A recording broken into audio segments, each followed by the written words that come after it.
Hello everyone, welcome to this channel economics master.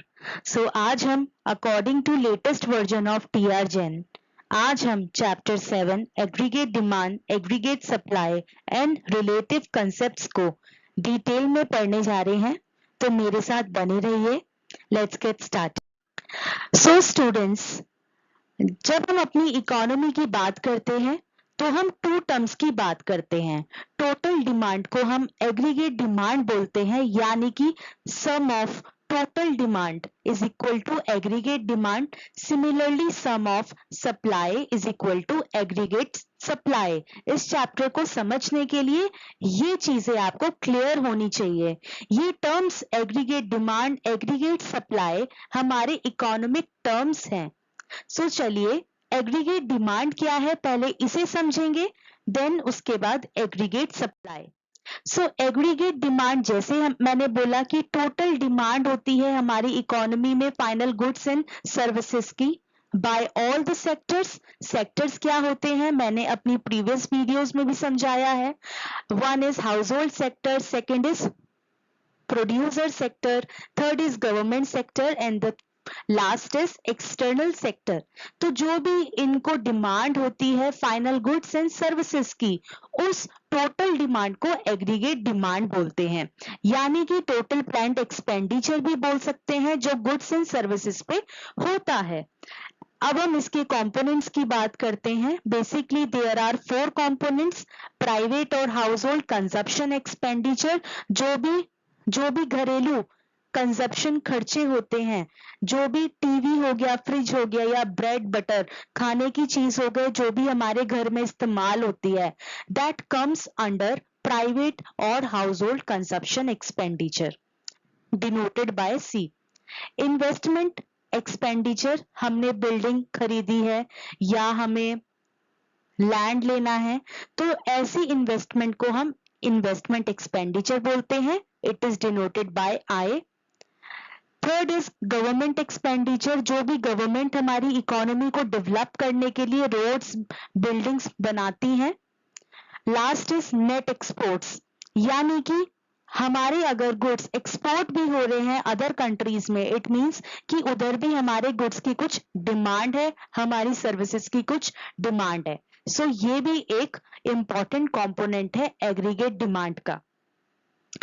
AD is equal to C plus I plus G plus export minus import, that is net exports। ये जो 4 components हैं, these are according to open market या open economy। हमारी economy rest of the world से link है, हमारे goods and services export हो रहे हैं या रेस्ट ऑफ द वर्ल्ड से इंपोर्ट हो रहे हैं। These components, if we are talking about all 4 components जिसमें हमारा net export भी आ रहा है, so basically we are concentrating on open market, open economy। Component of aggregate demand, 3 sector closed economy के according हमारे पहले 3 components आ जाएंगे।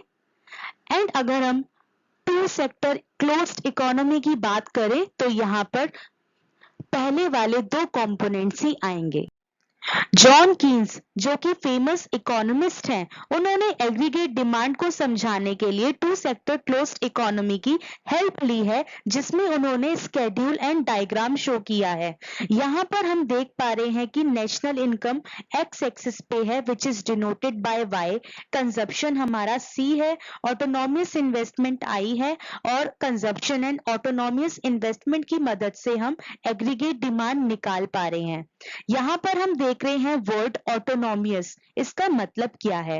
मोस्टली ये आपके एग्जाम्स में भी आता है, व्हाट इज ऑटोनॉमियस कंजप्शन और व्हाट इज ऑटोनॉमियस इन्वेस्टमेंट। ऑटोनॉमियस वर्ड यानी कि जिसे इनकम से कोई फर्क नहीं पड़ता, यानी कि अगर हमारी इनकम 0 है तो भी कोई चीज पॉजिटिव है, वहां पर ऑटोनॉमियस आ जाएगा। अगर कोई गरीब है, वो अभी कुछ कमा नहीं रहा, उसकी इनकम 0 है, तो भी वो कुछ ना कुछ खा रहा है, तो इस केस में वो ऑटोनॉमियस कंजप्शन कर रहा है। यहाँ पर हम स्केड्यूल में भी देखेंगे, जब नेशनल इनकम 0 है इकोनॉमी की, तो यहाँ पर 20 ऑटोनॉमियस कंजप्शन है। और यहाँ पर इन्वेस्टमेंट हम बात करें, सारी इन्वेस्टमेंट ऑटोनॉमियस है कि इनको इनकम हमारी बढ़े या घटे, इन्वेस्टमेंट उतनी ही हो रही है जितनी हर लेवल पे हो रही है, जिसे इनकम से कोई फर्क नहीं पड़ रहा, that is autonomous. Now we will see consumption and investment से हमने एग्रीगेट निकाल लिया है। एग्रीगेट हमारा अपवर्ड स्लोपिंग है। How is it possible? क्योंकि जैसे जैसे हमारी इनकम बढ़ती जा रही है, आप स्केड्यूल में भी देखेंगे, जैसे जैसे हमारी इनकम बढ़ रही है वैसे वैसे हमारा कंजप्शन भी बढ़ रहा है। बेशक ऑटोनॉमियस इन्वेस्टमेंट कांस्टेंट है, बट कंजप्शन के बढ़ने से या फिर इनकम के बढ़ने से हमारा एग्रीगेट डिमांड अपवर्ड स्लोप हो रहा है। I hope it is clear. Now what are the assumptions of AD? AD is assumed to be function of consumption and investment का दोनों का function है। Yes, it is true. Consumption positive होगी अगर हमारी इनकम 0 होगी तो भी, यस, और उस कंजप्शन को ऑटोनॉमियस कंजप्शन बोलते हैं। Yes, slope of consumption curve is upward with the increase in income. Yes, जैसे जैसे हमारी इनकम बढ़ती है वैसे वैसे हमारा कंजप्शन पैटर्न भी बढ़ता चला जाता है। Now the fourth is slope of aggregate curve is upward. Yes, क्योंकि मेन कंपोनेंट एग्रीगेट डिमांड में कंजप्शन है। अगर क्योंकि इन्वेस्टमेंट हमारी कांस्टेंट है बट कंजप्शन हमारा बढ़ रहा है, तो जैसे जैसे हमारी इनकम बढ़ेगी according to that consumption will also rise, और उसी से हमारा एग्रीगेट डिमांड बढ़ जाएगा। I hope these assumptions are clear to you. Now aggregate supply is same as national income. Y का फॉर्मूला है कंजप्शन प्लस सेविंग्स, जो कि AS का फॉर्मूला भी है। If the income is rupees 10,000 and consumption is 6,000, so the savings is 4,000, और यहाँ पर AS हमारा 10,000 है क्योंकि AS is equal to national income. Aggregate supply is the value of total final output available in an economy। जो भी हमारे goods and services का total final output ready है sell होने के लिए, that is AS, और thus AS is equal to Y, और Y के components है या फिर AS के components है consumption plus savings। अगर हम consumption function की बात करें, so it is functional relationship between income and consumption, यानी कि क्या फंक्शन है इनकम और कंजप्शन का, कैसे कंजप्शन हमारी चेंज होती है जैसे जैसे हमारी इनकम में चेंज आता है। कंजप्शन फंक्शन को हम प्रोपेंसिटी टू कंज्यूम भी बोलते हैं। So there are two types of functional relationship between them. First is average propensity to consume and the second is marginal propensity to consume. अगर हम एवरेज की बात कर रहे हैं तो इसका formula simply consumption upon income हो जाएगा। अगर हम एमपीसी की बात कर रहे हैं सो इसमें होगा चेंज इन कंजप्शन, कितना हमारे कंजप्शन पैटर्न में चेंज आ रहा है by way of change in income. जितनी हमारी इनकम चेंज हुई है उससे, अगर हमारी इनकम 2000 से बढ़ती है तो कंजप्शन हमारा 1000 से बढ़ रहा है, लेट्स सपोज। तो ये हमारे एमपीसी का फॉर्मूला होगा, change in consumption upon change in income. चलिए एग्जाम्पल से इसको समझते हैं। वाई नेशनल इनकम 10,000 है, कंजप्शन 10,000 है, सो यहां पर एपीसी जो भी होगा वो 1 होगा क्योंकि consumption upon income will be 1, दोनों ही 10,000 है। नेक्स्ट एग्जाम्पल, अगर हमारी इनकम 10,000 है बट कंजप्शन हमारा इंक्रीज हो गया है 12,000, सो एपीसी भी हमारा इंक्रीज हो जाएगा। एंड द लास्ट इज जब हमारी इनकम 10,000 है बट कंजप्शन 8,000 है, मतलब कम हो गया है, तो ऑब्वियस सी बात है एपीसी भी हमारा कम हो जाएगा। इसी से ही हमारे एपीसी के कंजप्शंस आते हैं। So consumption says APC is equal to 1 at break even point, that is जब कंजप्शन हमारी इनकम के इक्वल होती है, सो एपीसी 1 होता है, जिसे हम ब्रेक इवन पॉइंट भी बोलते हैं।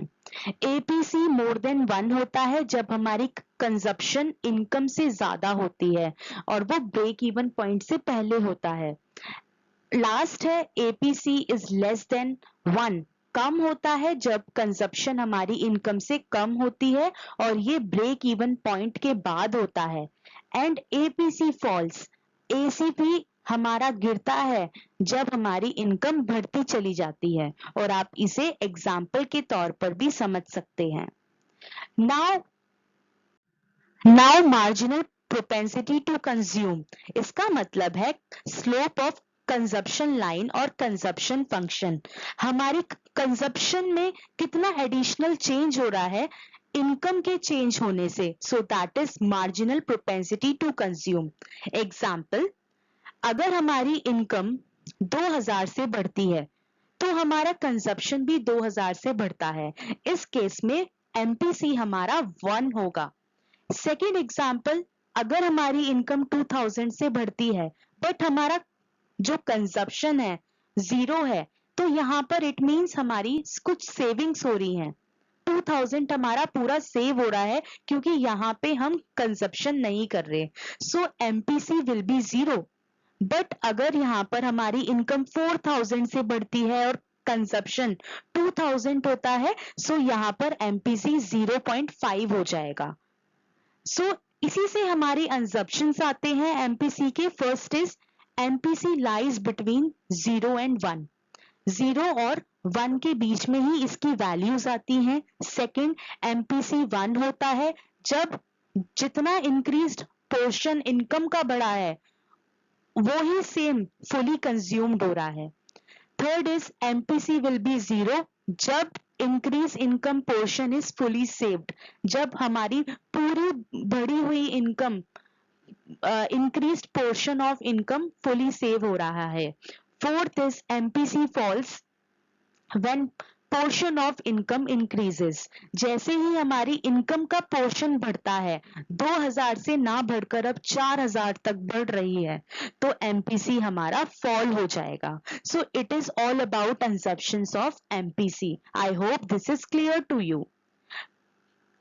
तो इसी से ही हमारा कंजप्शन फंक्शन का फॉर्मूला बनता है, where consumption function denoted by C, जिसका फॉर्मूला है autonomous consumption plus B bracket में into Y। B is MPC, marginal propensity to consume. ये फॉर्मूला आप याद कर लीजिए। Now saving function. Saving function is also denoted by functional relationship between income and savings, या saving का फॉर्मूला y minus C होता है। फंक्शनल रिलेशनशिप की बात की है, सेविंग कितनी चेंज हो रही है out of our income. So there are two type of functional relationship. पहला है average propensity to save APS and the second is marginal propensity to save MPS. APS का formula total savings upon total income, marginal MPS का formula change in savings upon change in income. अगर हम इधर एक example लें, income हमारी 10,000 है but consumption भी हमारा 10,000 है, तो यहाँ पर सेविंग्स हमारी 0 होंगी, सो एपीएस भी हमारा 0 होगा। सेकेंड एग्जांपल, इनकम 10,000 है बट कंजप्शन 12,000 है, यानी कि हम कुछ सेविंग्स में भी अपना कंज्यूम कर रहे हैं, so savings will be minus 2000, APS भी नेगेटिव में आएगा, that is minus 0.2। Last example, income हमारी 12,000 है, कंजप्शन 10,000, तो सेविंग्स यहाँ पर हो रही हैं, that will be positive 2000 and APS will also be positive. इसी से हमारे एपीएस के assumptions आते हैं। So the first is APS never be, APS कभी भी 1 या फिर ग्रेटर देन 1 नहीं होगा, क्योंकि ऑटोनोमियस कंजप्शन होती ही होती है। बेशक हमारी इनकम 0 हो बट पॉजिटिव कंजप्शन होती ही होती है, जो हमने अभी इससे पहले समझा था। Second consumption APS can be zero, yes हो सकता है, क्योंकि जब सेविंग जीरो होंगी तो एपीएस भी जीरो होगा। Third is APS can be negative और ग्रेटर देन 1 और it rises with increase in income, जैसे जैसे हमारी इनकम बढ़ेगी वैसे हमारी कुछ सेविंग्स भी होती जाएंगी। नाउ एमपीएस, कितना एडिशनल चेंज हमारे सेविंग फंक्शन में आया है by way of additional change in income, यानी कि एमपीएस को स्लोप ऑफ सेविंग लाइन या सेविंग फंक्शन बोलते हैं। इसकी ग्राफ से हम समझेंगे। अगर हमारी ऑटोनॉमियस कंजप्शन है, it means zero level of income पे हमारी ऑटोनॉमियस कंजप्शन है, तो वहां पर हम सेविंग किए हुए पैसों में से कुछ कंज्यूम कर रहे हैं, so that is dissaving which is denoted by this area, dissaving. But जैसे हमारी इनकम बढ़ती है वैसे हमारी कुछ सेविंग्स भी होना चालू हो जाती है which is denoted by this area. चलिए एक एग्जाम्पल के तौर पे समझते हैं। इनकम हमारी 10,000 है, कंजप्शन भी हमारा 10,000 है, so MPS will be zero obviously. Second example, income 10,000 है, बस सेविंग्स हमारी 10,000 है, तो यहाँ पर एमपीएस 1 होगा, क्योंकि यहाँ पर सेविंग्स भी हमारी उतनी ही हो रही है। कंजप्शन ऑफ एमपीएस, पहला कंजप्शन है, अगर हमारी एंटायर इनकम कंज्यूम्ड होती है तो एमपीएस जीरो हो जाता है। अगर एंटायर इनकम सेव होती है तो एमपीएस 1 हो जाता है। यही इसका कंजप्शन है। सो सेविंग का MPS varies between 0 and 1, 0 and 1 के बीच में ही इसकी वैल्यूज आएंगी। Here the saving function is denoted by S और इसका फॉर्मूला है माइनस ऑटोनॉमियस कंजप्शन, माइनस क्योंकि यहाँ पे डिस सेविंग्स को भी लिया गया है सेविंग्स में, plus 1 minus B into Y, it means 1 minus B MPS कहा जाता है।